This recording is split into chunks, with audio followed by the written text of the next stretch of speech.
Hello student, welcome back to my YouTube channel. I am Mr. Shinde DH from Madhyamik Vidyalay Varje, Pune. We will continue the chapter Circle. Today we will learn practice set 3.1. Example number 1. If in figure O is the center of circle and segment AB and AC are tangent segment, radius of circle is r and length of tangent segment AB also equal to r, then prove that quadrilateral ABOC is a square. When the quadrilateral ABOC is a square, right, it has all sides are congruent, also each angle is equal to 90 degree. First we have to prove that the side of quadrilateral ABOC is a congruent or equal and measure of each angle is equal to 90 degree. That means first we have to prove that the quadrilateral ABOC is a rhombus. Then how to prove that quadrilateral ABOC is a rhombus? First, what is given? Through the external point A, we draw AB and AC are two tangent segment. We know that by the theorem, tangent segment drawn from an external point to a circle are congruent to each other. That means the tangent segment AB and tangent segment AC are congruent to each other because tangent segment. But what is given? The length of tangent segment AB is equal to r. Therefore, length of tangent segment AC is also equal to r. Therefore, AB is equal to AC is equal to r. This is the equation number 1. What's about remaining side? There are OB and OC. These two sides are remaining. OB and OC are the radius of circle. We know that radii of the same circles are congruent each other. Therefore, OB is equal to OC. Radius is given r. Therefore, OB is equal to OC is equal to r. From 1 and 2, the quadrilateral ABOC has its all sides are congruent having length L. Therefore, from 1 and 2, AB is equal to AC is equal to OB is equal to OC is equal to R from 1 and 2. Therefore, quadrilateral ABOC is a rhombus. Now, we know that the measure of angle OBA is equal to how much? 90 degree. Why? Here, angle OBA is in between radius and tangent. We know that by the tangent perpendicular theorem, tangent is perpendicular to the radius drawn from the point of contact. Therefore, angle ABO, how much? 90 degree. Reason? Tangent perpendicular theorem. A rhombus is a square if one of its angle is a right angle.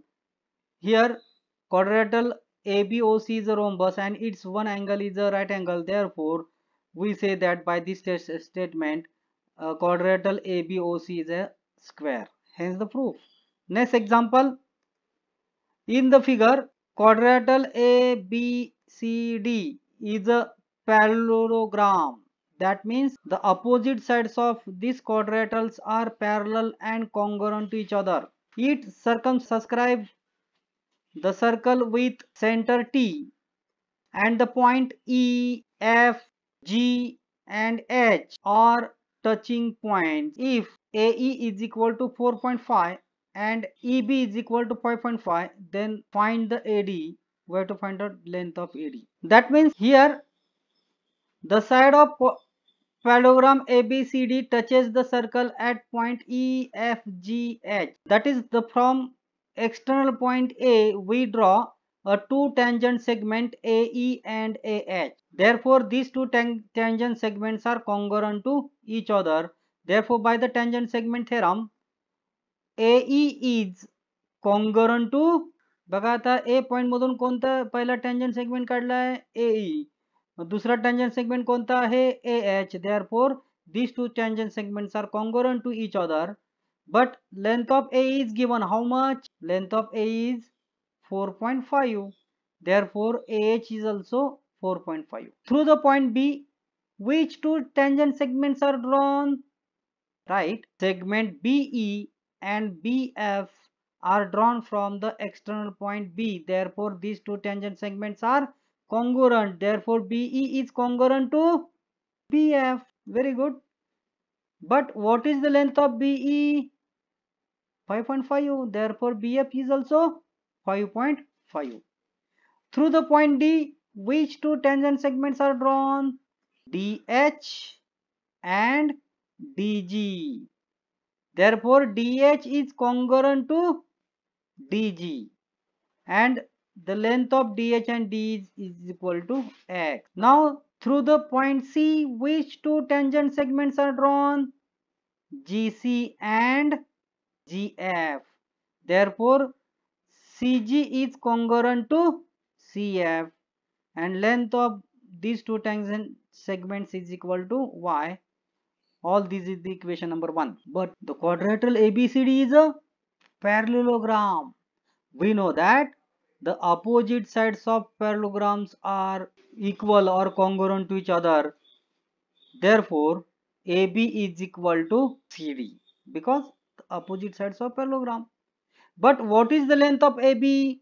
Here, the point E is lies between A and B. Therefore, by the betweenness property, AB is nothing but the sum of these two small distance, that means 4.5 plus 5.5. Therefore, AB is equal to how much? 4.5 plus 5.5. Now, what's about the length CD? Length CD is nothing but the sum of distance X and distance Y. Therefore, X plus Y. 4.5 plus 5.5 is nothing but 10. Therefore, X plus Y is equal to 10. Now, the opposite sides of AD is BC. Therefore, AD is equal to BC. Tell me what is the length of AD? Of course, 4.5 plus X. And what is the length of BC? 5.5 plus Y. Therefore, AD is equal to 4.5 plus X is equal to CD is nothing but 5.5 plus Y. Transfer Y to LHS plus Y becomes minus Y and transfer this 4.5 to RHS plus becomes as minus. Therefore, we will get X minus Y is equal to 5.5 minus 4.5. Therefore, X minus Y is equal to how much? 1. This is the equation number 2. Observe the equation 1 and 2. These are the simultaneous equation.